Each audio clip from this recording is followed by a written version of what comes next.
하나님 말씀 보셨습니다. 하나님 말씀 창세기 19장 17절부터 23절까지 말씀, 창세기 19장 17절부터 23절까지 말씀, 구약성경 제 성경으로는 23페이지입니다. 구약성경 23페이지 창세기 19장 17절부터 23절까지 말씀 찾으셨으면 제가 봉독하겠습니다. 사람들이 그들을 밖으로 이끌어낸 후에 이르되 도망하여 생명을 보존하라. 돌아보거나 들에 머물지 말고 산으로 도망하여 멸망함을 면하라. 롯이 그에게 이르되 내 주여 그리 마옵소서. 주의 종이 주께 은혜를 입었고 주께서 큰 인자를 내게 베푸사 내 생명을 구원하시오나 내가 도망하여 산에까지 갈 수 없나이다. 두렵건대 재앙을 만나 죽을까 하나이다. 보소서 저 성읍은 멸망하기에 가깝고 작기도 하오니 도망하기에 가깝고 작기도 하오니 나를 그곳으로 도망하게 하소서. 이는 작은 성읍이 아니니까 내 생명이 보존되리이다. 그가 그에게 이르되 내가 이 일에도 내 소원을 들었은즉 내가 말하는 그 성읍을 멸하지 아니하리니 그리로 속히 도망하라. 내가 거기 이르기까지는 내가 아무 일도 행할 수 없노라 하였더라. 그러므로 그 성읍 이름을 수알이라 불렀더라. 롯이 수알에 들어갈 때에 해가 돋았더라. 아멘. 이 시간은 창세기 105번째 강의가 되겠습니다. 여러분들 그 주보에 있는 제목하고 다르게 제목을 변경했습니다. 웨슬레안주의 교회의 문제라는 제목으로 하나님 말씀 증거하도록 하겠습니다. 웨슬레안주의 교회의 문제. 역사의 주관자는 하나님이십니다. 그리고 하나님께서 그 역사를 주관하시는 방식으로 사용하는 도구, 수단이 교회입니다. 우리는 역사가 세상의 정치 권력자들이나 천재들에 의해서 역사가 움직여진다고 우리는 그렇게 이해하고 있습니다. 왜냐하면 우리가 학교에서 공교육에서 주로 역사 교육을 배울 때 역사가 마치 그런 사람들에 의해서 역사가 흘러 돌아간 것처럼 우리는 그렇게 배우고 그렇게 알고 살았습니다. 그러나 우리가 성경의 관점에서 본다면 역사가 움직여지는 것은 하나님의 주권이고 그 하나님의 주권이 실행되어지는 것은 교회를 통해서 실행되어진다는 것을 알아야만 합니다. 고로 역사의 방향은 항상 교회의 상태와 교회의 역할에 의해서 결정됩니다. 그 역사를 바꾸는 방법이 무엇이냐면 역사의 방향이 이 틀어지는 방식은 사실은 교회의 방향이 바뀌어질 때에 사실은 역사가 바뀝니다. 그래서 가장 로이드 존스 목사님도 하는 얘기가 무엇이냐면 세상을 바꾸는 가장 좋은 방법은 복음을 전하고 그리고 복음에 의해서 교회가 개혁되어지는 거라고 얘기를 하고 있어요. 근데 우리는 이게 사실은 별로 현실적으로 와닿지 않죠. 왜냐하면 우리가 보기에는 무슨 권력이나 지혜나 교육이라는 방법으로 세상이 움직여지는 것처럼 보이거든요. 근데 실제로 여러분 역사를 바라보면 역사가 움직여지는 것은 사실은 교회가 역사의 방향성을 결정합니다. 이러한 교회의 역할은 종구에 가서 이 세상의 멸망에 대한 어떤 중요한 그 결정까지도 사실 교회에 의해서 모든 것이 결정되어집니다. 실제로 우리가 이 사건을 보면 그 소돔과 고모라성 사건을 보게 되면 소돔성 멸망 여부를 결정하게 한 핵심적인 두 사람이 있는데 한 사람은 아브라함이고 한 사람은 롯입니다. 결코 세상 권력자가 아닙니다. 소돔과 고모라 성이 멸망하고 흥망성쇠의 중요한 역할을 했던 것이 우리는 세상의 권력자, 그 소돔과 고모라 성이라는 이 성읍의 지도자에 의해서 이 멸망이 결정됐을 거라고 생각을 하는데 사실은 그것은 인간적인 안목에서 그런 것이고요. 우리가 영적인 안목으로 보게 되면 소돔과 고모라 성이 멸망하지 않고를 결정하는 아주 중요한 역할을 한 것은 사실은 이 아브라함과 롯입니다. 이 두 사람은 구약시대의 교회라고 할 수 있습니다. 소돔과 고모라의 멸망 문제를 여러분 이 두 사람에 의해서 결정됐다고 여러분들 세상 사람들이 이건 믿겠습니까? 근데 사실은 우리가 성경이라고 하는 하나님의 관점으로 역사를 바라보는 것. 그러니까 우리가 왜 성경이 여러 가지 기술 방법을 사용하고 있죠. 성경에는 무슨 시라고 하는 그런 문학적 방법을 사용하기도 하고 성경은 또는 어떤 하여간 다양한 문학적 방법이 있죠. 근데 그 중에서도 역사 기록적 방법을 사용한 것은 굉장한 의미가 있습니다. 왜냐하면 역사가 하나님의 주권에 의해서 움직여진다는 것을 이 성경은 그 역사 기록적 방법을 통해서 우리들에게 전달해 주고 있다는 사실이에요.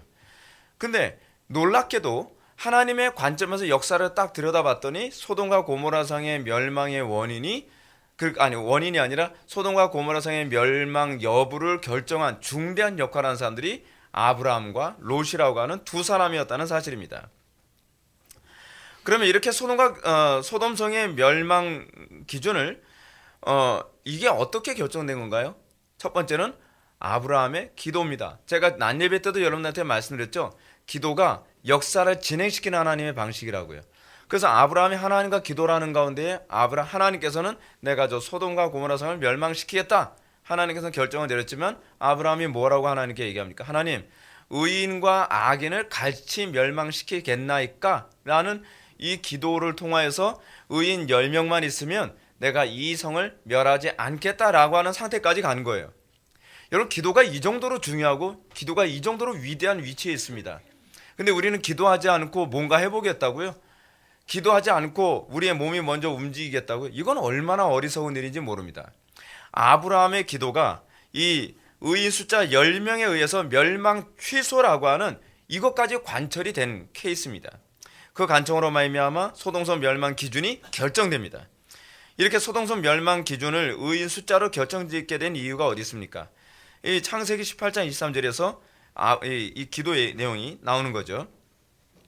그리고 하나님께서는 롯 한 사람에 의해서요. 여러분, 놀라운 게 롯 한 사람에 의해서 소돔성이 멸망하냐 멸망하지 않느냐가 또 결정되어집니다. 놀랍지 않습니까? 여러분, 우리가 이제 뒤에서 이제 보시면 아시겠지만 롯이 나중에 어디로 피합니까? 소알성에 피하죠. 소알성으로 피하기 전까지 하나님께서는 내가 이 성을 멸할 수 없느니라 라고까지 얘기합니다. 누구 때문에 이 멸망시키는 것까지도 지연되고 있어요? 롯 한 사람 때문에요. 여러분, 교회라고 하는 존재가 사실 인류 역사에 절대적인 역할을 합니다. 근데 우리는 그 가치를 너무 모릅니다. 우리는 교회가 얼마나 위대한 가치인지, 우리는 숫자로만 교회를 따지지 한 명 한 명이 하나님 나라 역사에 얼마나 위대한 역할을 하고 있는지를 우리는 전혀 의식을 못하고 있어요. 때로는 여러분, 어떤 한 교회가 완전히 망하냐 뭐하냐 하는 그런 가운데서도 그 교회 안에 하나님께 헌신된 성도 몇 사람 때문에 그 교회가 멸망하지 않을 수도 있다는 거 여러분 알고 계십니까? 그리스도인이라는 사람, 하나님의 택한 백성이라고 하는 이 교회라는 존재는 굉장히 대단한 존재입니다. 소돔성이 이런 죄악의 극치에 달했음에도 불구하고 이 여전히 멸망받지 있었던 것은 롯이라고 하는 의인 한 사람 때문이었습니다. 그러므로 하나님 앞에서 의인으로 인정을 받았던 롯의 존재 여부는 소돔성의 존재 여부를 결정하는 중요한 기준이 또는 근거가 될 수밖에 없었습니다.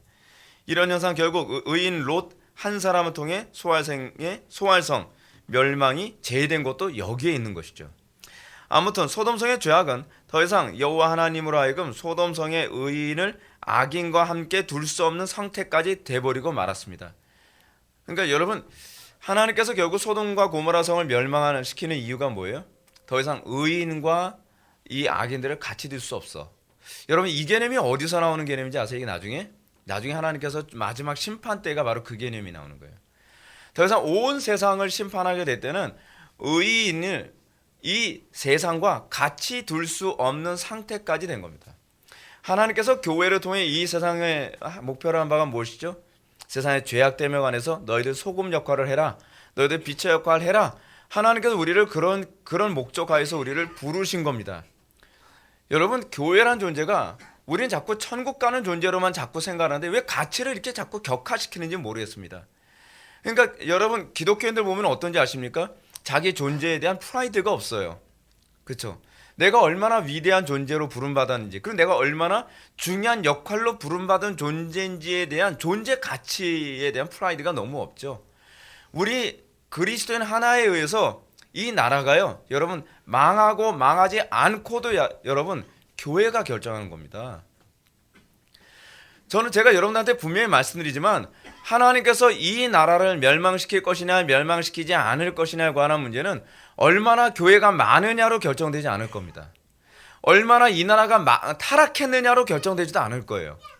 뭐로 결정될까요? 하나님의 택한 백성들의 상태예요.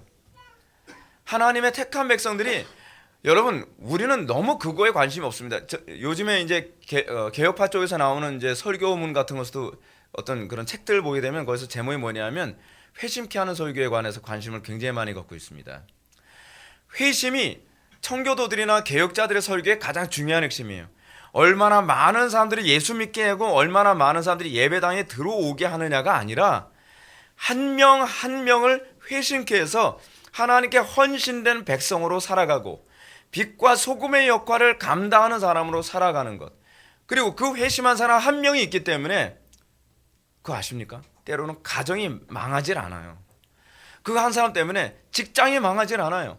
그 한 사람 때문에 한 지역이 멸망하지 않고 더 나아가서는 한 나라가 망하지도 않는 거예요.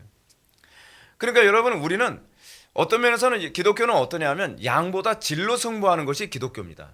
근데 언제부턴가 교회가 자꾸 질보다 양으로 승부하는 것으로 자꾸 가버리고 말았죠. 그러니까 점점 교회가 본질은 없어져 버리고 껍데기만 무성한, 마치 잎은 무성한데 뭐가 없어요? 열매가 없는 무화과나무 같은 것이 지금 한국교회의 모습이라는 거예요. 뭔가 무성해요. 뭔가 교회에서 뭐 활동도 많이 하고 교인 숫자도 많다 그러고 예배당도 우후죽순처럼 그 누구 표현처럼 담배가게보다 더 많다는 게, 요즘은 담배가게가 없어서 잘 모르지만요, 옛날엔 집 건너 집으로 담배가게가 있었어요. 우리 동네 같은 경우만 하더라도. 근데 그 정도로 예배당이 많다는 것 때문에 우리는 흐뭇해하죠. 비행기 타고서 딱 내릴 때 되면 어두운 밤에 십자가 불빛이 많은 거 보면서 흐뭇해하는데, 여러분, 그거로 흐뭇해할 문제가 아니에요. 우리 기독교는 본래부터 숫자로 승부하는 것이 아니라 이 질로 승부하는 것이 기독교입니다. 이게 기독교의 아주 중요한 개념이죠. 자, 아무튼 소돔성의 죄악은 더 이상 여호와 하나님으로 하여금 소돔성의 의인과 악인들을 함께 둘 수 없다고 판단하셨습니다. 그래서 하나님께서는 의인 10명이 없기 때문에 이제 소돔과 고모라 성을 멸망시키기로 작정하십니다. 그리고 주님 오실 때도 결국 의인과 악인을 같이 두게 되면 의인들이 너무 고통스러워서 견딜 수 없기 때문에 하나님께서는 의인들은 구원하시고 악인들은 진멸하시는 것으로 역사를 문을 닫을 것입니다. 항상 똑같은 원리가 인류 역사에 항상 쭉 진행해져 나갑니다. 이렇게 해서 소돔성의 운명은 아브라함과 롯이라는 두 사람에 의해서 사실은 결정됩니다. 이제 우리는 오늘 본문을 통해서 롯이 소돔성을 떠나는 장면을 살펴보면서 하나님의 섭리가 어떤 식으로 작용하게 되는지 우리는 참 살펴보게 될 겁니다. 우리 17절부터 19절까지 말씀을 한번 보시겠습니다. 다 같이 읽겠습니다. 시작. 그 사람들이 그들을 밖으로 이끌어낸 후에 이르되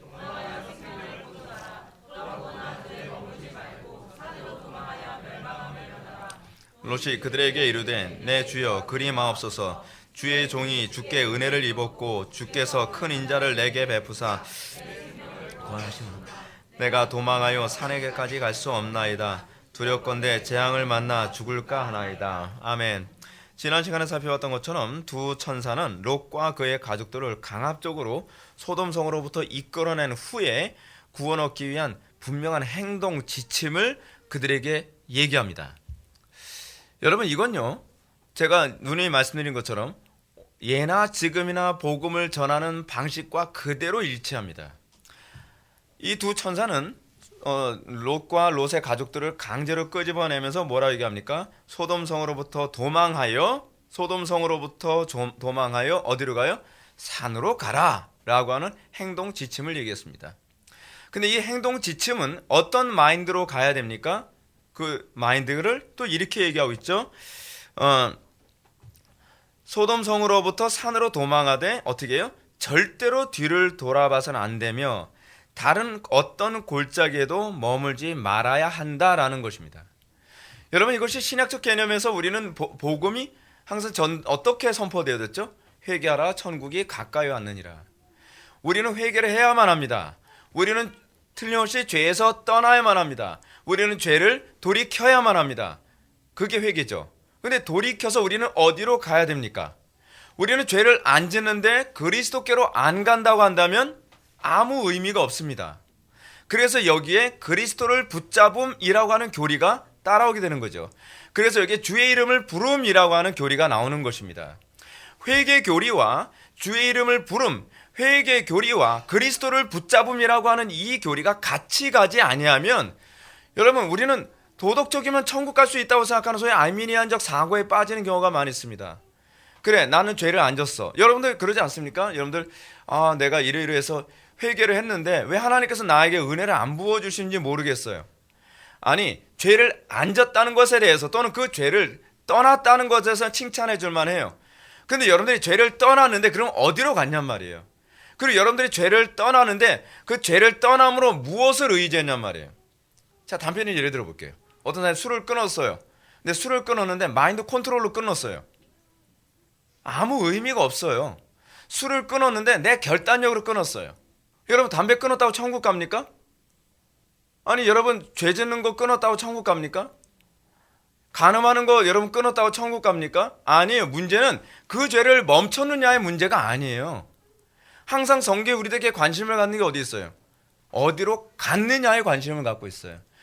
이것을 멈추긴 멈추는데 그리스도를 붙잡는 것, 우리가 그리스도께 갔느냐에 관해서 우리는 관심이 있거든요.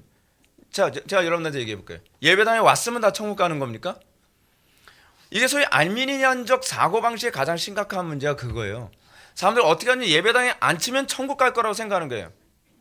그게 이제 로마 가톨릭이 가지고 있는 사고방식이죠. 로마 가톨릭은 어떻게 하죠? 소위 교회가 구원을 준다고 생각하는 거예요. 교회에 들어오면 천국 간다고 생각하는 거예요. 아니에요. 교회 오는 거 좋아요. 칭찬해 줄만 해요. 근데 교회로 왔으면 이제 어떻게 해야 돼요?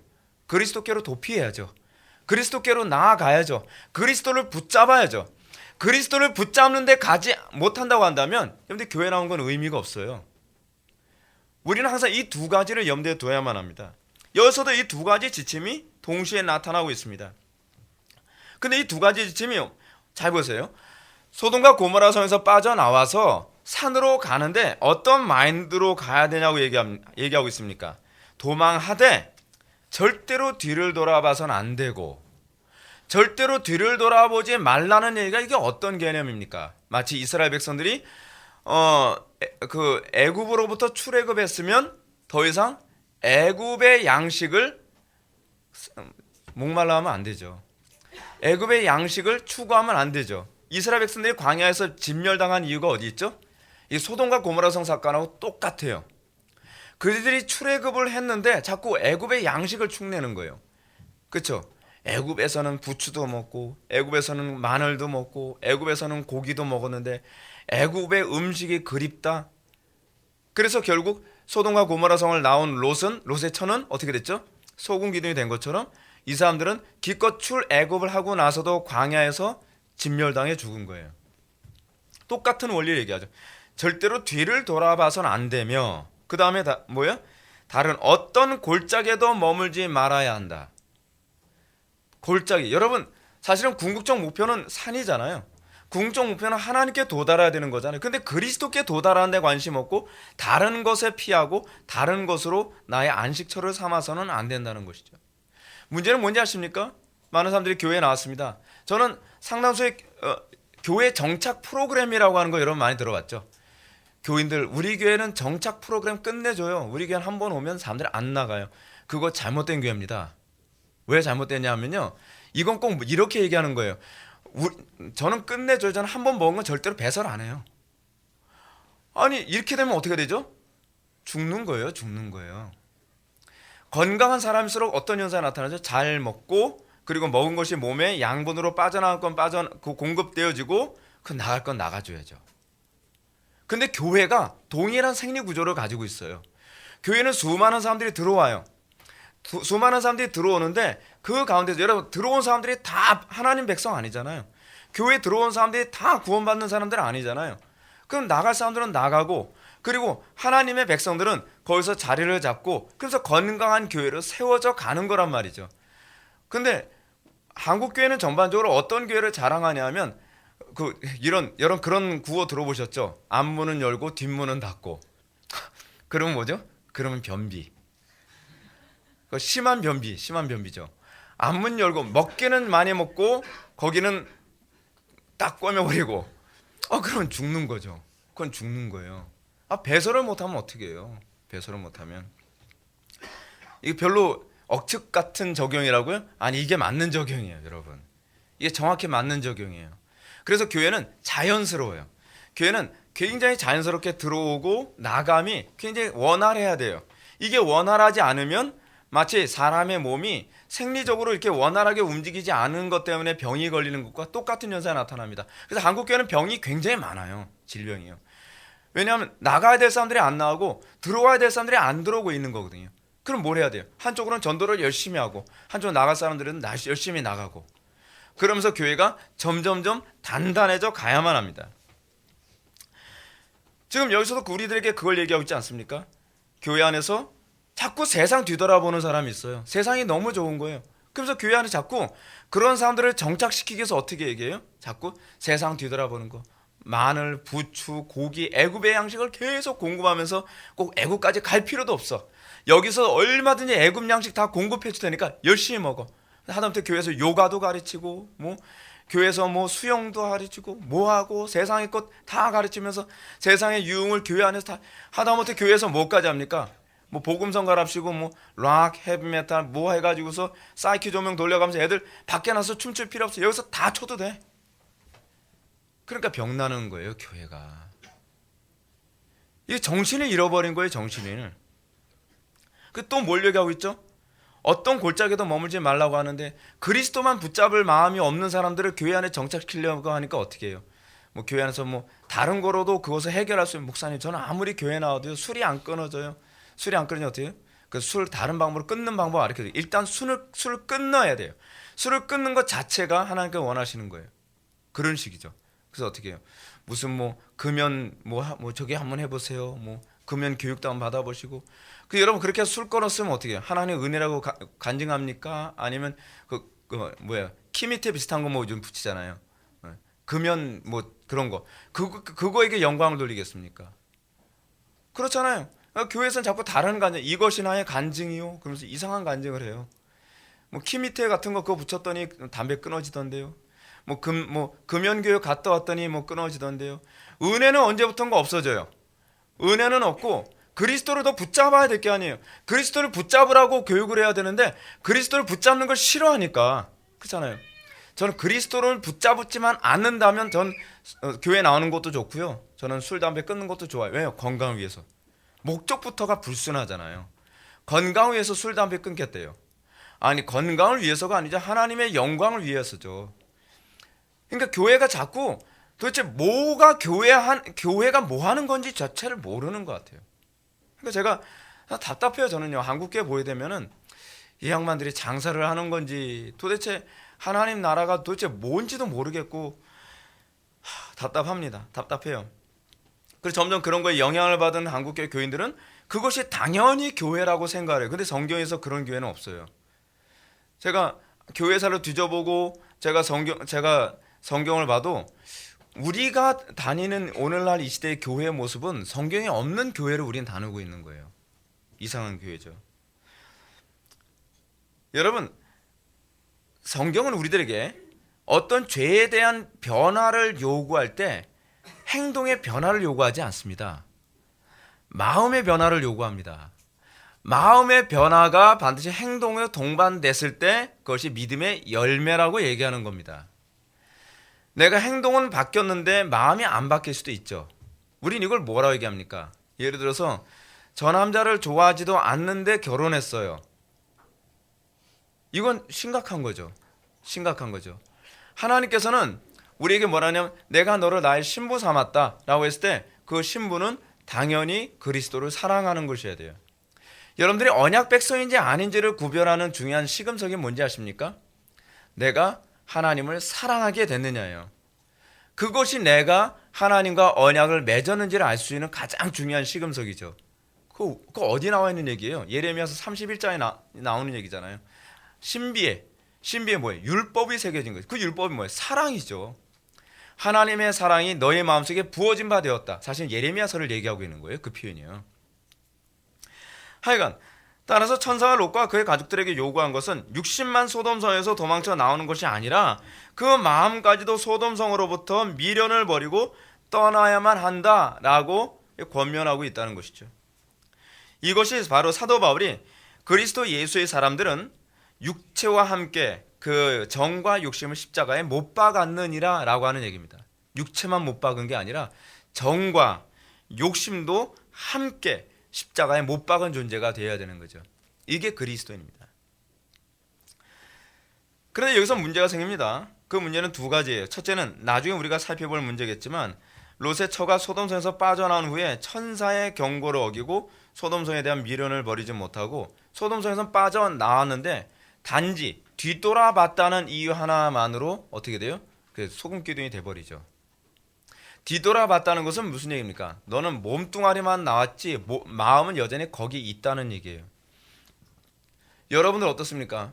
예배당에는 나왔는데 마음은 여전히 세상에 있는 사람도 있잖아요. 예배당은 나왔어요. 그냥 습관적으로 또는 의무감으로 예배당에 나왔어요. 근데 마음은 어저께 그 불금 때 친구들과 놀던 그 디스코텍이 자꾸 떠올라요. 너무 좋아. 그래서 뭐 설교를 들으면서도 계속 그것만 떠오르는 거예요. 여전히 마음은 세상에 있는 거예요. 이런 사람이 여러분 천국 가겠냔 말이에요. 소돔성 나왔다고 여러분 구원 받겠냔 말이에요. 마음이 어디 있어야 돼요? 마음이 하나님의 산에 있어야 되잖아요. 하나님의 산에. 근데 두 번째 문제가 뭐냐면 롯이 산으로 도망하는 것을 거부했다는 것입니다. 여러분, 그러면 롯이 산으로 도망하는 걸 거부했으면 롯도 사실 뭐가 돼야 돼요? 소금기둥이 되든지 소금기둥이 아니면 돌기둥이라도 돼야 될 게 아니에요. 근데 소금기둥이고 돌기둥이고 아무것도 안 되고 살아서 잘만 살아요. 아니 이거 무슨 시츄레이션이죠? 이건 남녀 차별하는 건가요? 아니 누구는 뒤돌아봤다고 소금기둥 되는데 여러분 이 생각 안 해보셨죠? 누구는 뒤돌아봤다고 소금 되는데 누구는 불순종해서 산으로 안 가는데도 소금은 고사하고 돌기둥도 안 돼요. 도대체 이유가 뭘까? 우리는 이 부분에 대해서 의문을 가져야만 합니다. 이거 의문 갖는다고 해서 여러분들 죄인이라고 안 합니다. 근데 이 부분에 대한 얘기는 제가 조금 있다가 뒤에 제가 답변하는 것을 미루고요. 좀 더 먼저 해결해야 될 문제가 있습니다. 그것은 롯이 이렇게 산으로 도망하는 것을 거부한 이유가 무엇이었는가라는 부분을 먼저 봐야 됩니다. 롯은 그 이유를 자신이 두렵건대 재앙을 만나 죽을까 한다라는 것이었습니다. 롯의 변명 쉽게 납득하기 어렵습니다. 왜냐하면 천사가 롯에게 너 산으로 도망하라 하면 뭘 당연히 기대해야 돼요? 보호도 당연히 기대하는 거죠. 당연히 산으로 도망하면 어떤 식으로든지 보호해 주겠지. 왜냐하면 이 천사 보니까 보통 사람이 아니거든요. 보호해 줄 것 같은 사람이잖아요. 그렇죠? 그런데 문제는 뭐냐면 천사의 보호를 믿질 않아요. 더욱 한심한 것은 롯이 하나님의 명령을 거부하기 위해 이 천사에게 한 말입니다. 주의 종이 주께 은혜를 입었고 주께서 인자를 내게 베푸사 내 생명을 구원하시오나. 구원하셨으면 당연히 산으로 가야 되잖아요. 근데 이렇게 인자가 많으시니 뭐라고 얘기합니까? 지금 한 가지 더 소원을 좀 들어주십시오. 뭐냐 하면 저 산으로 안 가는 것도 인자하심으로 좀 봐주십시오라는 거예요. 이게 사람들이 이 논리 구조가 이상하게 돌아가요. 인자를 베풀었으면 그에 대해서 보답을 하듯이 살아야 되잖아요. 그게 칭의의 개념 아닙니까? 근데 그렇게 인자가 많으신, 나를 위해서 십자가에 못 박혀 돌아가신 주님 눈물 줄줄줄.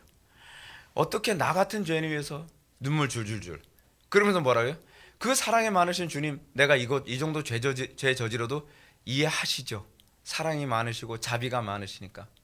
제가 오늘 주의송사 한두 번 빠져도 하나님 이해하시죠? 사랑이 많으시니까. 아니 어떻게 거기다가 하나님의 자비와 사랑을 갖다 붙이냔 말이에요. 거기에 갖다 붙여야 되고 하나님의 공의 아닌가요? 근데 우리는 이 적용을 이상하게 해요. 하나님 자비로우시니까 제가 산으로 안 가더라도 용납해 주시고 관대하게 봐주세요. 이런 논리로 지금 가고 있는 겁니다. 오늘날 교인들은 하나님의 인자와 은혜를 입었으면 그 은혜에 감사하여 더 온전한 순종과 온전한 헌신에 사실은 목숨을 걸어야 되거든요. 나 같은 죄인 살리신 그 은혜 놀라워. 그 다음에 우리에게 나왔던 건 뭐예요? 이렇던 생명 얻었으니 내가 죽도록 충성하겠나이다로 우리의 간증이 결론이 내줘야 되잖아요. 근데 그렇지가 않아요. 하나님 자비로우시고 은혜 많으시니까 저 좀 불경건에 살아도 이해해 주시고 하나님은 또 그러신 분이시죠. 제가 범죄가 살아도 그러면서 이걸 하나님의 긍휼과 자비와 관대함으로 자꾸 하나님을 이상하게 돌리죠. 그래서 사도 바울이 이런 얘기를 했죠. 그래서요. 성도들에게 형제들아 너희가 자유를 위하여 부름을 입었으나 그러나 그 자유를 육체의 기회를 삼지 말고 오직 사랑으로 서로 종노릇하라. 하나님의 은혜 받은 사람이라면 그들에게 나타나야 되는 것은 종노릇하는 겁니다. 종노릇하라라는 얘기가 무슨 얘기죠? 스스로 자유를 포기하라는 얘기입니다. 스스로 자기의 육신의 즐거움과 안락함 포기하라는 겁니다. 자기의 이익 포기할 줄 알아야 된다는 겁니다. 그게 종노릇하는 거 아닙니까? 우리는 억지로 종노릇된 사람들은 아닙니다. 종노릇하라라는 말 속에는요, 종의 신분이라는 얘기가 아니에요. 우리의 신분은 자녀의 신분이에요. 근데 노릇하라는 것은 스스로 자기의 어떤 자유를 포기할 줄 아는 사람이 되라라는 얘기입니다. 왜요? 뭐 때문에요? 사도 바울이 그러니 사랑으로 서로 종노릇하라라고 얘기하잖아요. 사랑 때문에. 우리가 사랑한다면 여러분 종노릇해야 되는 건 아닙니까? 우리가 사랑한다면 자기를 희생하는 거 자연스럽게 생각해야 되는 거 아니에요? 근데 우리는 어떻게 하죠? 우린 내가 이만큼 희생했으면 됐지 나한테 뭘 요구해? 자꾸 그런 얘기한다고요. 종노릇 하면서도 자꾸 뭐예요? 뭐 자꾸 대가를 얘기하고 그렇게 얘기하죠. 이제 저는 롯이 무엇 때문에 하나님께서 명령하신 산으로 도망하는 것을 두려워하며 거부했는지 그 이유를 이제 살펴보겠습니다. 20절 한번 보실까요? 20절 보면 보소서 저 성읍은 도망하기에 가깝고 작기도 하오니 나를 그곳으로 도망하게 하소서. 이는 작은 성읍이 아니니까 내 생명이 보존되리이다. 본절은 롯이 천사의 명령을 받아 산으로 도망하는 것이 비현실적이라고 판단한 근거를 보여줍니다. 여러분 산엔 뭐가 없죠? 뭐 울타리 같은 거라든지 이렇게 보호막 같은 게 없어 보이잖아요. 우리가 하나님의 보호를 거부하는 이유가 어딘지 아세요? 하나님의 보호는 안 보이거든요. 하나님의 보호는 좀 비합리적인 것 같이 보이는 거예요. 우리가 보기에는 뭐가 우리의 보호가 될 것 같죠? 눈에 보이는 것, 돈 또는 권력, 그렇지 않으면 인맥, 뭔가 물리적인 것이 우리를 보호해 줄 것 같죠. 그래서 하나님의 보호는 좀 비합리적인 것으로 보여요. 지금 롯도 지금 굉장히 인본주의적입니다. 롯이 지금 뭐라고 얘기합니까? 그 성읍은 그래도 뭔가 있잖아요. 근데 산은 아무것도 없는데 어떻게 내가 보호를 받겠나요? 라고 얘기하는 겁니다. 자, 이 두 가지를 한번 해봅시다. 첫 번째 이유는 하나님께서 지정해 주신 산이 도망하기엔 일단은 어때요? 거리가 멀어 보인다는 거예요. 여러분 어떻습니까? 하나님의 명령대로 살아가는 것은 거리가 좀 멀어 보이지 않나요? 바꿔서 얘기한다면 좀 비현실적으로 보인다는 거죠. 너무나 많은 대가를 치러야 될 것 같이 보인다는 거예요. 여러분 예수 믿는다는 거 쉬운 거 아닙니다. 제가 누누이 말씀드리지만 예수 믿는 거요 정말 부지런해야 되고요. 예수 믿는다는 건요 정말 자기희생적이어야 되고요. 예수 믿는다는 건 정말 여러분 어렵습니다. 그래서 자꾸 하나님의 산을 위해, 여러분 단편의 예를 한번 들어볼게요. 여러분 하나님의 도우심만 구하십시오 라고 되면 여러분한테 이 함축되어 있는 이 함의가 무엇입니까? 이 안은요 기도, 죽어라고 해라. 그리고 항상 죄와 구별된 삶을 살아라. 항상 말씀에 집중해라. 어떻게 해요? 그럼 여러분요 그 산은 너무 멀어 보이고요. 그렇잖아요. 얼마나 힘들어요. 이 함의가 너무 무거운 거예요. 그렇죠? 근데 두 번째로 이 롯이 그러면서 반면에 또 뭐라고 해야 합니까? 저 성은 도망하기에 가깝고 세상적인 방법은 좀 손쉬워 보이잖아요. 우리는 뭐에 익숙해져 있죠? 우리는 인스턴트에 익숙해져 있죠. 우리는 간편한 것에 익숙해져 있잖아요. 근데 예수 믿는 건 굉장히 슬로우 푸드 같은 거예요. 우리는 인스턴트에 익숙해져 있는데 패스트푸드에 익숙해져 있는데 말이에요. 두 번째로 롯이 이걸 거부한 두 번째 이유는 뭐냐면 산보다 성읍이 더 안전할 것이라고 판단됐기 때문입니다. 그래서 뭐라고 얘기합니까? 저 성읍은 작은 성읍이 아니니까 라는 말씀에 잘 나와 있죠. 저쪽에 가면 좀 안전해 보일 거라는 거예요. 어떻게 해요? 저 성읍은 조금 자그마하다라고 하는 이 말이 어떤 의미냐면 재미있는 표현이에요.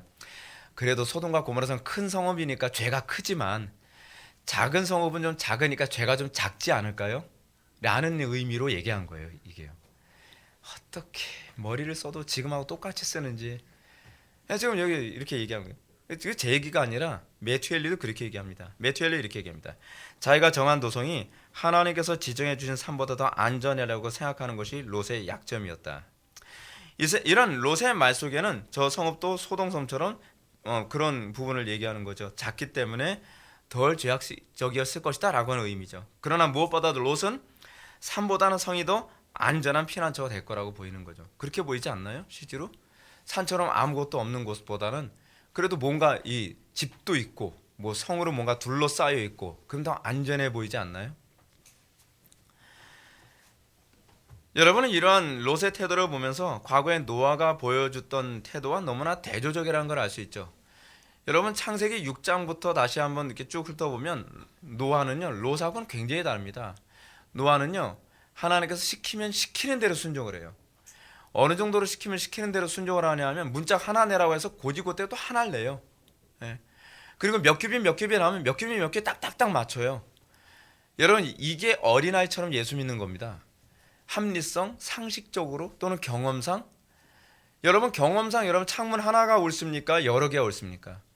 저는 여러 개가 옳다고 생각해요. 누가 뭐라 해도 저는 창문은 많을수록 좋다고 생각이 들어요. 근데 경험과 관계없이 하나님께서는 뭐라 얘기해요? 하나, only one. 근데 왜 only one이에요? 답답하게. 그 당시에 하나님 말씀대로 창문 하나 내가지고 답답해 아마 죽을 뻔했을 겁니다. 근데 그 창문 하나가 의미하는 바가 뭐예요? 예수 그리스도만이 유일한 소망이라는 것을 예표하신 거잖아요. 그러니까 자꾸 우리는 우리의 생각으로 하나님의 그 지혜를 자꾸 제한한단 말이에요. 만약에 창문 여러 개가 냈었으면 어떻게 될 뻔했어요? 종교다원지 될 뻔했어요. 굉장히 심각한 거거든요, 여러분. 말씀대로 살아야 돼요. 어린아이처럼 순종해야 된단 말이에요. 근데 롯을 보십시오. 롯은 뭐라 얘기합니까? 롯은 처음부터 소돔성 탈출을 굉장히 수동적이었어요. 자발적이보다는 강압적인 이끌림에 움직이고 정작 강압적으로 소돔성을 탈출한 후에도 자꾸 천사한테 말이 많아요. 예, 이거 이렇게 하면 안 되나요? 꼭 굳이 꼭 산까지 가야 되나요? 성읍까지 가면 안 되나요? 뭐 이렇게 자꾸 이게 참 문제가 많죠. 이런 롯의 모습을 보면서 우리는 이게 근데요 이 양반이 거듭난 사람이라는 게 이게 우리를 혼란스럽게 만드는 거예요. 예. 우리는 이걸 보면서 뭘 느끼냐면 거듭난 성도들도 새 속에 빠져들면 이렇게 희미해질 수 있다는 걸 우리들한테 보여줍니다. 여러분 거듭난 사람들이라고 다 빠릿빠릿하지 않습니다. 롯 같은 사람도 있습니다.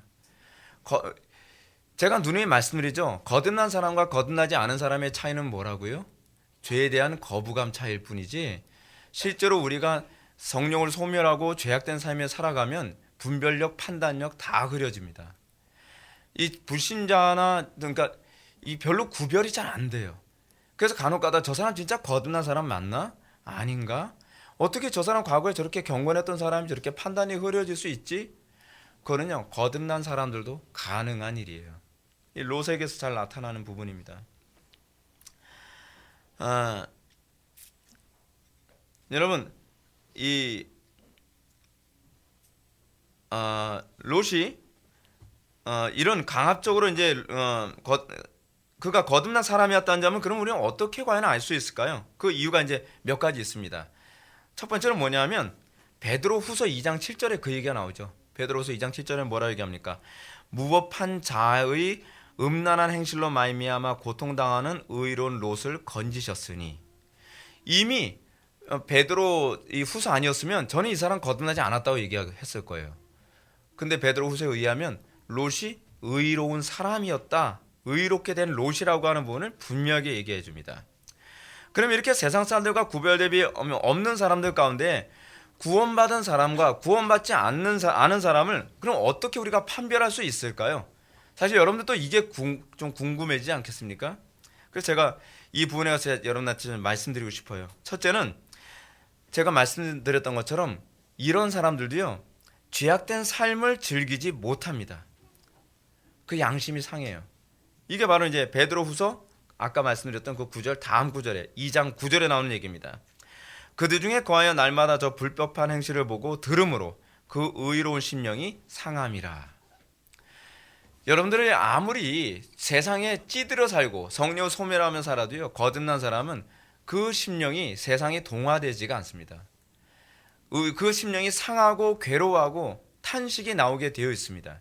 이것이 의로운 심령에게 나타나는 그 사람이 아무리 그러니까 개떡같이 살아도 이 사람이 의롭게 된 심령이라는 것을 알 수 있는 첫 번째 시금석입니다. 두 번째는 무엇이냐면 하나님의 훈육과 간섭이 끊임없이 있느냐 하는 것입니다. 이 얘기는 이제 히브리서 12장 8절에 나오는 말씀이죠. 징계는 다 받는 것이거늘 너희가 없으면 사생자요 친아들이 아니니라.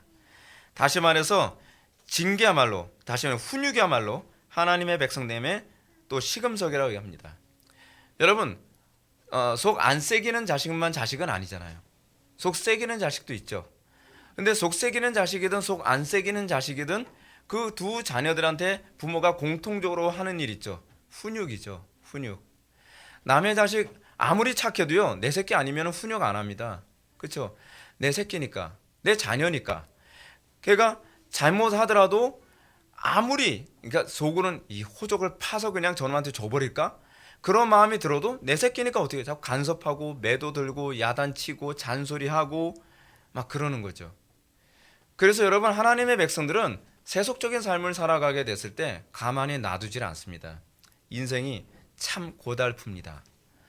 그러니까 여러분들이 세속적 삶을 살아가면서 양심에 별로 가책 없이 살아가고, 세속적 삶을 살아가면서도 나는 좋은데 뭘 예수 믿는 거 뭐 이렇게 해도 예수 믿을 수 있지 않나?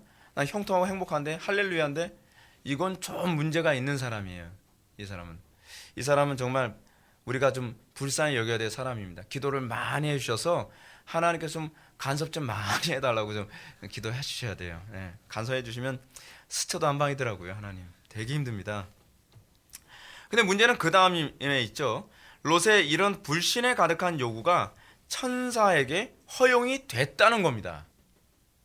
여러분, 이걸 어떻게 이해해야 될까요? 제가 분명히 이건 제가 말씀드리겠습니다. 먼저 이 구절 먼저 봅시다. 21절과 22절 말씀 다 같이 읽겠습니다. 시작.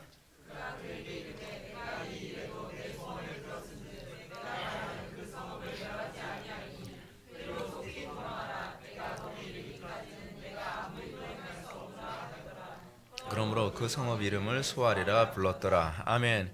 여러분, 구약에서요, 하나님의 뜻에 위배되는데도 불구하고 하나님께 그것을 요청을 했을 때에 그것이 허용되어지는 경우가 몇 번 있습니다. 근데 여러분, 가장 인생을 지혜롭고 지름길로 사는 방법이 뭐냐면 시키는 대로 사는 게 제일 좋아요. 하나님께서 시키는 대로. 근데 거기다가 자기 생각 자꾸 이렇게 집어넣어가지고 하나님 이렇게 해주면 안 되시나요? 근데 문제는 또 그걸 들어주실 때가 있어요. 근데 들어주시고 나면 그 다음엔 인생이 굉장히 고달파집니다. 대표적인 케이스가 뭐죠? 이스라엘 백성들이 출애굽을 하고 나서 애굽 생활을 애굽에서 고기 먹던 거 자꾸 그리워가지고 광야에서 뭐라 합니까? 우리에게 고기 달라, 고기 달라, 고기 달라, 고기 달라 하면서 완전 모세를 잡아주일 것 같은 그런 분위기로 가니까 하나님께 기도했더니 하나님께서 뭐라 합니까? 그럼 고기 줘, 내가 줄게, 그러는 거예요. 고기를 보내주셨단 말이에요. 고기를 보내주시니까 어떤 현상이 나타납니까? 그들의 이사에 끼기도 전에 죽었더라 라고 얘기하는 거죠. 하나님께서 심판으로 주시는 경우가 많이 있어요. 징계로. 아무리 택한 백성이라도요, 얘는 이게 정상적인 교육이 안 되는 것 같아. 좀 교육 좀 받아야 될 것 같아. 그래서 여러분, 자녀들 중에서 그런 자녀 있잖아요. 뭐 달라고 굉장히 땡깡 쓰고 막 그러잖아요. 그럼 부모가 그래요. 너 교육적 효과를 위해서 그래, 네가 해달라는 대로 해줄게. 그렇지만 너 나중에 후회하지 마. 이래. 그래서 들어줬어요. 그래서 나중에 후회할지도 하죠. 그래서 어떻게 천부여 의지 없어서 휠체어 끌고 옵니다. 인생 그렇게 살지 말라는 거예요. 근데 여기서도 사실은 그 케이스가 그대로 나와요. 이게 되게 심각한 문제입니다. 여러분, 천사가 이렇게 얘기합니다. 내가 이 일에도 내 소원을 들었은즉 내가 말하는 이 성읍을 멸하지 아니하리니 그리로 속히 도망하라. 내가 거기 이르기까지는 내가 아무 일도 행할 수 없노라. 그래서 하나님께서는 천사를 통해서 롯의 요구를 받아주기로 결정합니다. 그럼 이제 저는 여기서 앞에서 던졌던 질문을 다시 얘기합시다. 뭐죠? 롯이나 롯의 아내나 모두 불순종을 했는데 왜 롯은 멸망당하지 않고 롯의 아내만 멸망을 당했는가에 관한 문제예요. 다시 말해서 롯이 산으로 도망가라는 명령을 거부했음에도 불구하고 왜 롯은 돌무더기를 안 만들었냔 말이에요. 그 이유가 뭘까요? 그 이유는 하나님은 약속하셨기 때문에 그래요. 누가고요? 아브라함하고. 그 약속 때문에 그렇습니다. 여러분, 이 케이스는 어디서 나오냐면 다윗의 후손들이 악을 범해도 그 왕권을 빼앗질 않아요. 그래서 계속 뭐라고 말씀하시냐면 이는 내가 다윗과 약속했습니다 라고 얘기하는 거예요. 그 케이스가 여기서도 또 나와요. 하나님은요, 한 번 약속하면 절대로 어기는 법이 없어요. 하나님께서 아브라함과 약속을 했습니다. 어떻게 해요? 내가 롯을 구해 줄게. 29절 한번 보실까요? 하나님이 그 지역의 성을 멸하실 때, 곧 롯이 거주하는 성을 엎으실 때에 하나님이 아브라함을 생각하사 롯을 그 엎으시는 중에서 내보내셨더라. 이것 때문이에요. 단지 이렇듯 의인의 간구는 역사하는 힘이 강합니다. 제가 의도하지 않게 낮 예배와 오후 예배는 기도에 관한 강조점을 굉장히 많이 얘기하는데요. 여러분, 기도가 얼마나 무서운 건지 모릅니다. 그리고 기도가 얼마나 위력 있는지 모릅니다. 근데 이 기도를 빼고서 신앙생활 한다는 게 얼마나 어리석습니까? 물론 어렵죠. 힘들어요. 근데 힘든 것만큼 가치가 있는 거예요. 그렇기 때문에 여러분들이 기도에 목숨 거는 법을 배워야 됩니다. 기도에 올인하는 법을 배워야 돼요. 자, 그러나 여러분은 이러한 성경의 가르침을 접하면서도 마음이 석연치 않습니다. 왜냐하면 이 논리는 마치 우리가 비록 거룩한 삶을 살지 않아도 그러면 천국 갈 수 있겠네요 라는 이런 논리를 또 우리에게 느끼게 만들죠. 그렇다면 우리가 특별히 이 땅에서 꼭 핍박을 받으면서 고달프게 살아야 될 필요성이 있나요? 롯도 이런 식으로 구원받았는데 우리는 자꾸 이렇게 머리가 나쁜 쪽으로 잘 돌아가잖아요. 그래서 이 부분에 관해서도 제가 좀 말씀드리고 싶어요. 왜냐하면 본문이 그 얘기에 대해서 다 설명해 주고 있어요. 제가 이런 생각을 하는 분들이 있다면 2차적으로 그렇게 얘기하고 싶어요. 좀 회개 좀 하세요.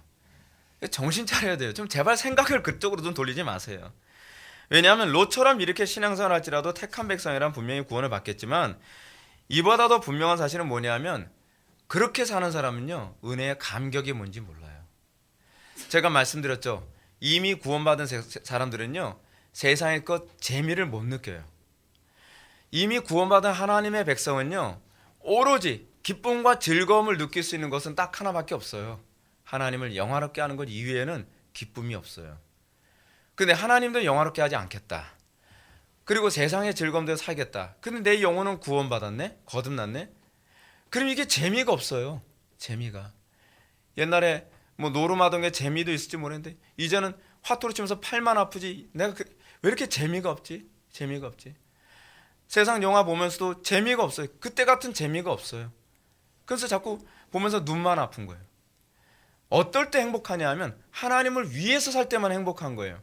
그럼 여러분들 정말 거듭났다 정말 박박 우기고 확신을 가지고 있다고 한다면 여러분들 질문을 던지고 싶은 게 하나 있어요. 그게 재밌습니까? 세상과 짝하여 사는 게 재미있습니까? 재미없어요. 하면 할수록 더 공허해지고 하면 할수록 내가 왜 이러고 살아가나 이것 때문에 딜레마에 빠질 수밖에 없어요.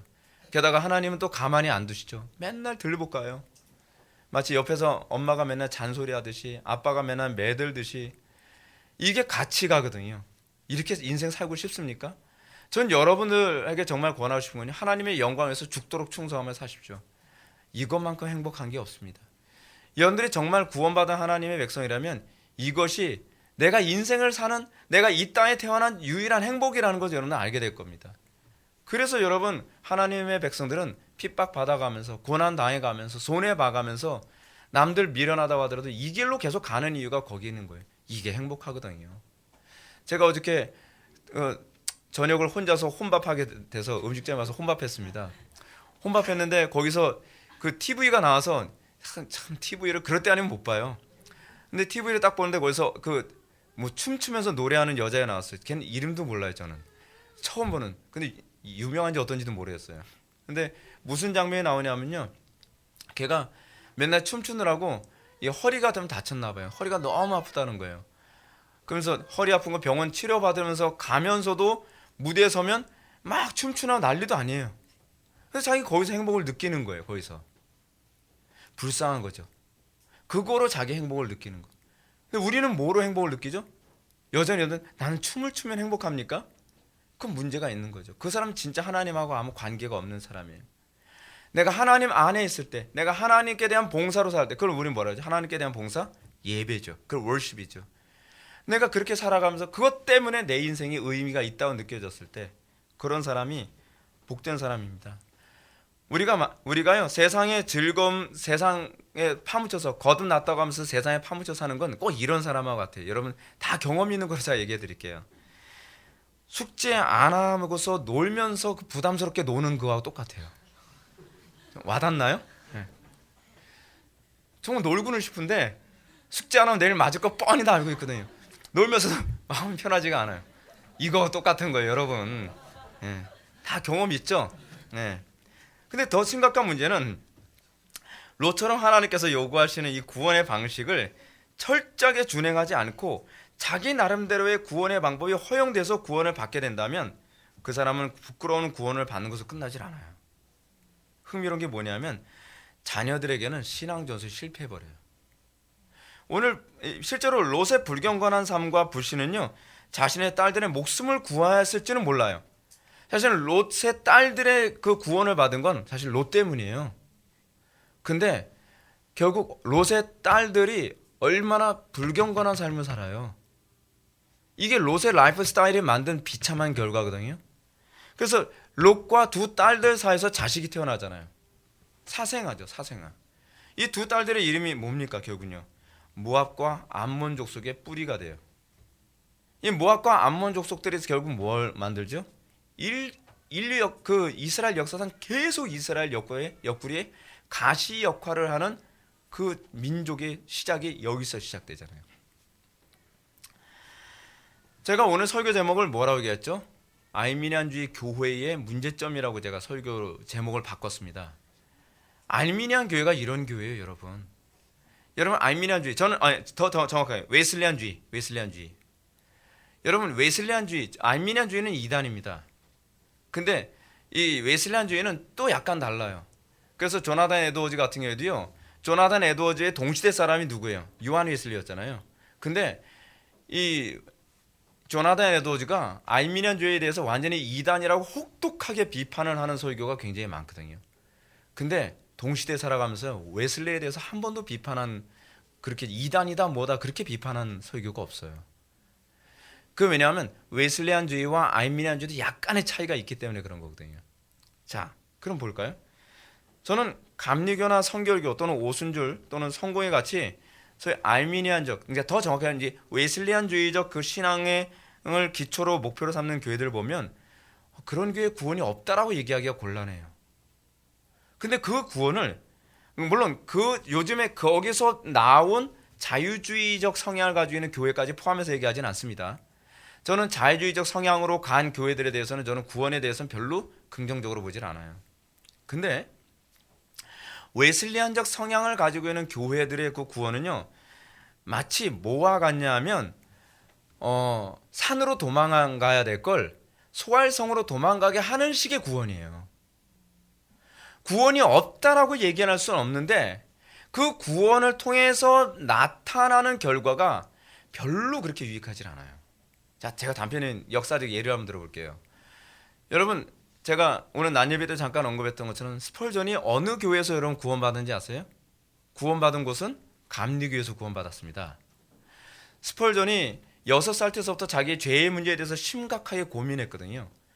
심각하게 고민하면서 모든 그 교회사에서 위대하다고 하는 분들의 책들을 읽어가면서 자기 영혼의 문제를 해결하려고 애를 썼지만 결국 이게 해결이 안 되던 가운데에 어느 날 17살 때인가요? 그쯤에 이제 스펄전이 어느 교회 가서 굉장히 거의 영혼이 그냥 초췌해질 대로 초췌해진, 완전히 바닥을 칠 만큼 그 가난해진 마음의 상태로 어느 허름한 그 교회에 들어가게 됐습니다. 근데 그날 이제 눈이 많이 와서 그런지 어느 목사님이, 그 담임 목사님이 예배당에 설교하러 못 왔어요.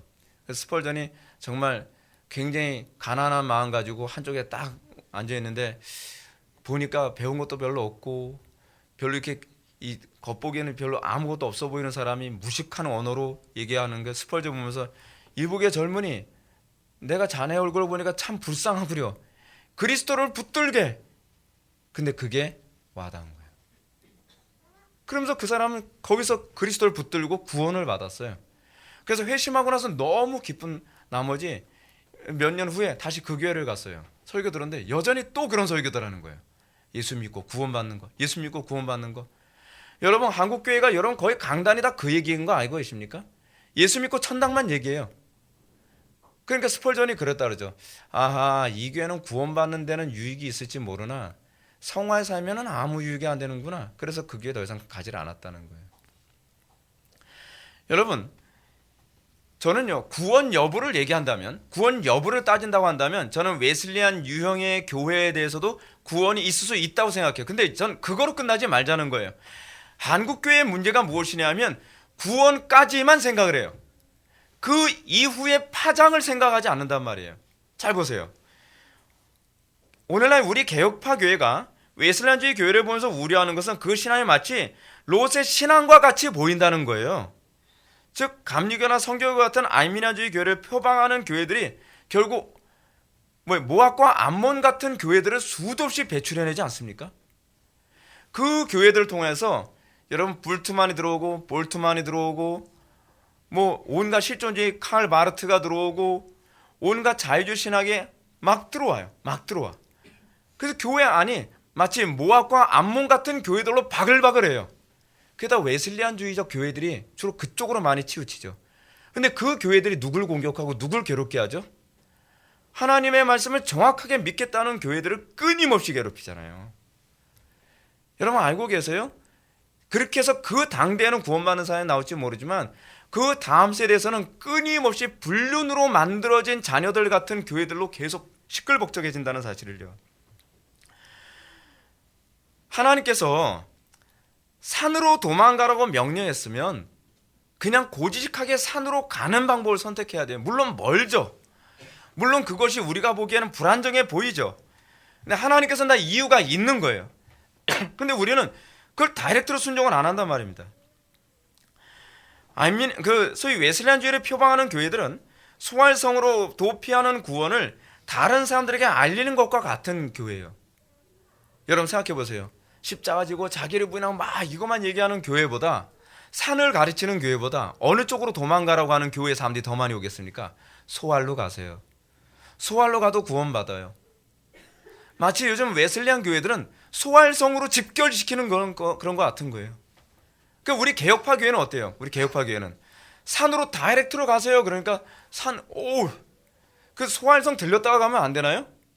소활성 들렸다가 나중에 산으로 가잖아요. 결국이요. 소활성 들렸다가 꼭 사생활 낳잖아요. 결국. 문제는 그거예요. 왜 우리는 고지고대로 신앙생활 안 하냔 말이에요.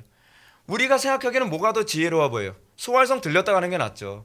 옆집 들렸다 가면 더 좋을 것 같지 않나요? 근데 우리가 그렇게 하면서 어떤 결과를 초래하지? 왜 하나님의 지혜를 못 믿냐는 거예요. 하나님의 지혜는요, 우리의 생각을 뛰어넘습니다. 비록 그것이 답답하고 느리고 멀어 보일지라도 그렇게 갔을 때 부작용이 없어요. 근데 우린 자꾸 그렇게 해가지고서 자꾸 이 모압과 암몬 같은 교회를 자꾸 만들어내죠. 여러분, 이런 자유주의 교회들은 놀랍게도 이스라엘 백성들 끊임없이 갈등하는 모압과 암몬 족속처럼 흡사합니다. 하나님 나라 기업을 얻지 못하는 교회들이며 그런 교회들은요, 끊임없이 참된 교회들을 괴롭히는 역할을 합니다. 제가 왜 목회를 이렇게 답답하게 하는지 아십니까? 제가 왜 이 목회를 자꾸 다이렉트로 산으로 가라고 여러분한테 요구하는지 아십니까? 물론 수익성이 없어요. 장사 안 되는 목회죠. 근데 저는 적어도 후유증 없는 교회가 이제 나와야 된다고 생각하는 거예요. 한국 교회가 이것 때문에 그만큼 교훈을 얻었으면 이제는 정신을 차려야 되잖아요. 한국 교회가 그렇게 소활성 들리듯이 구원받는 거에만 신경 쓰게 되는 것으로서 이렇게 망가졌으면 이제는 우리가 소활성이 아니라 산으로 다이렉트로 가야 되는구나. 우리가 온전한 순종을 보여야 되는구나. 그래야 다음 세대가 모압과 암몬 같은 것들로 인해서 더 이상 고통받지 않겠구나라고 생각해야 되는 거 아닙니까? 우리 역사에서 교훈을 얻어야죠. 근데 우린 역사에서 교훈을 얻지 않아요. 우린 역사를 또 반복하고 또 반복하고 또 반복해요. 왜요? 소활성으로 돌아가는 게 제일 쉬워 보이거든요. 심플해 보이거든요. 우리는 멀리 생각을 안 해요. 당장 효과를 바라보죠. 아니, 결론적으로 따지면 똑같지 않나요? 소활로 가든 산으로 가든 멸망당하지 않은 건 똑같잖아요. 그것만 똑같죠. 뒤는 다르죠. 이제 결론 맺겠습니다. 사랑하는 성도 여러분, 우리는 오늘 롯의 구원이 어떤 식으로 일어나는지를 우리는 살펴봐야만 합니다. 우리가 롯의 구원을 묵상해 볼 때 롯이 구원을 받았는가 아니면 받지 못했는가 하는 결론은 별로 중요하지 않습니다. 왜냐하면 구원받고 구원받지 않고는 하나님 주권이에요. 여러분, 우리는 어떤 사람이 예를 들어서 사형리를 통해서 구원받았다? 사형리 안 해도 구원받을 사람이에요. 그렇잖아요. 전도 폭발해서 구원받았다? 전도 폭발 안 해도 구원받을 사람이에요. 구원은 하나님의 주권이에요. 하나님께 단지 이 사람을 구원하시기 위해서 소활성을 쓰신 것뿐이에요. 근데 하나님께서 원하시는 건 소활성이 아니란 말이에요. 근데 우린 자꾸 어떻게 생각하죠? 우리가 사형리를 사용했더니 구원을 받았더라. 우리가 전도 폭발 사용했더니 구원받았더라. 진돗개 전도법 사용했더니 구원받았더라. 거짓말해서라도 예배당 끌려놨더니 구원받았더라. 거짓말 했기 때문에 구원받은 거 아니죠. 물어 뜯어서 구원받은 거 아니죠. 구원은 하나님의 주권 아래 있는 거예요. 하나님께서는 그를 구원하기 위해서 우리는 불법한 방법, 우리는 소활성이라고 하는 별로 하나님께서 기뻐하지 않은 방법을 하나님께서 사용하시지만 하나님께서 택한 백성을 하나님의 주권대로 구원하신 거예요. 그건 우리가 잘해서 구원한 것이 아니라 하나님의 주권의 결과일 뿐이에요. 근데 우린 자꾸 어떻게 생각하죠? 소활이 뭔가 효과가 있다고 생각하는 거예요. 소활이 효과가 있는 게 아니에요. 그럼 여러분 생각해 보십시오. 제가 예배당 오는 모든 사람들한테 자매 불쌍해 보이는구만. 그리스도를 붙잡기 이러면 다 구원받습니까? 그렇게 설교하는 게 아니라 이걸 매뉴얼화하라는 게 아니잖아요. 우리는 근데 자꾸 과거에 그랬기 때문에 그렇게 전도하면 도움이 될 거라고 생각하는 거예요. 그러면서 맨날 요즘에 뭐합니까? 어떤 사람 시뻘건 십자가 들고 다니면서 예수천당 불신족, 그래서 반말해가면서 스님한테 전철해서 너도 예수 안 믿으면 지옥 가, 예수천당 불신족, 여러분 그렇게 하면 천국 간다는 거예요. 뭘 모르는 거죠. 제가 한국교회 보면 답답한 게 그거예요. 제가 자꾸 이렇게 흥분하면서 얘기하는 게 그거예요. 하나님의 주권에 의한 결과를 나의 방법에 의한 결과로 둔갑을 시키고 있단 말이에요. 우리가 해야 되는 건 뭐예요? 우린 산으로 가는 게 옳아요. 그것을 통해서 하나님께서 영광 받으신단 말이에요. 우리가 산으로 가는 것이 아니라 쉬운 방법으로 구원받는 것, 자꾸 이상한 전도법을, 자꾸 성경에도 없는 전도법을 자꾸 만들어서 손쉽게 사람들이 예배당에 많이 끌어들여서 많이 구원받는 거, 그러다가 뭐가 자꾸 생기죠? 그렇게 해서 믿음도 없는 사람, 구원받을 생각도 없는 사람, 교회 진리에 대해서 관심 없는 사람들이 예배당에 들어와서 모압과 암몬을 이루고 있잖아요. 여러분 보세요. 사상화 같은 수많은 이단들 다 어디서 나왔죠? 기독교에서 나온 이단들이에요. 다. 그 사람들이 교회라도 안 다녔으면 신천지가 안 돼요. 그 사람들이 교회라도 안 다녔으면 그 사람들이 여호와의 증인이 안 될 사람들이에요. 그 사람들이 교회라도 안 다녔으면 하나님의 교회라도 안 갔어요. 근데 일단은 예배당에 채워놓고 엉뚱한 짓으로 자꾸 교회 숫자를 늘려놓으니까 교회에서 실망하고, 그리고 정말 산으로 다이렉트로 갔으면 그들이 실망하지 않을 그 사람들이 그냥 강제로 끌려 앉아서 여기 있다가 보니까 교회에서 온갖 부정과 부패와 타락한 모든 죄악된 것, 비성경적인 것을 보면서 뭐라고 얘기해요? 진짜 성경적인 교회 한번 찾아보자고 하면서 신천지, 구천지, 팔천지 막 다니잖아요. 근데 아직까지도 우리가 깨달음을 얻지 못합니까? 아직까지도 우리는 그거에 대해서 교훈을 얻지 못합니까? 그래도 소활이 좋다고 얘기해야 될 거예요? 아니죠. 어떤 식으로든지 구원 얻으면 되는 게 아니에요. 구원은 하나님이 주시는 거예요. 어떤 식의 부분은 우리가 정확하게 순종해야 될 부분입니다. 우리가 하나님의 법대로 하지 않으면 반드시 부작용이 옵니다. 돌이킬 수 없는 부작용이 오는 거예요. 그것은 우리가 만든 부작용이에요. 사랑하는 성도 여러분, 지금 우리 대한민국은 역사적으로 아주 지금 심각하고 위중한 그런 시기에 우리는 서 있습니다. 우리가 서 있는 시기는 굉장히 중요한 시기입니다. 이럴 때 우리는 어떻게 해야 될까요? 성경대로 정확하게 가야만 합니다. 우리가 자꾸 요령 피지 맙시다. 급하다고 해서 자꾸 소활성 먼저 찾아보는 그런 태도 견제하면 안 돼요. 급하더라도 성경대로 가는 법을 배워야 됩니다. 급하더라도 우리가 산으로 가는 법을 배워야만 합니다. 그랬을 때 하나님께서 복되게 이 대한민국에 복을 주실 걸 믿으시기 바랍니다. 기도하시겠습니다. 사랑이 많으신 하나님, 우리가 오늘 시간 롯의 신앙을 바라보면서 우리가 어떻게 가야 될 것인지, 우리가 이 어두운 시대에 어떤 믿음의 태도로 살아가야 될 것인지를 다시 한번 뒤돌아보게 되었습니다. 우리가 하나님의 말씀을 가감하지 않고 살아가게 해주시고, 우리가 손쉽고 편안한 방법으로 신앙생활을 하려고 하지 않게 하여 주옵소서. 급할수록 우리가 정확하게 가는 법을 배우게 하여 주시고, 그리하여서 이 어두운 시대에 우리 성도들 각자와 우리 회복의 교회가 정말 한국교회에, 그리고 주변의 많은 지체들에게 좋은 영향력을 끼치는 성도들 되게 하여 주옵소서. 예수님의 거룩하신 이름으로 기도 올려옵나이다. 아멘.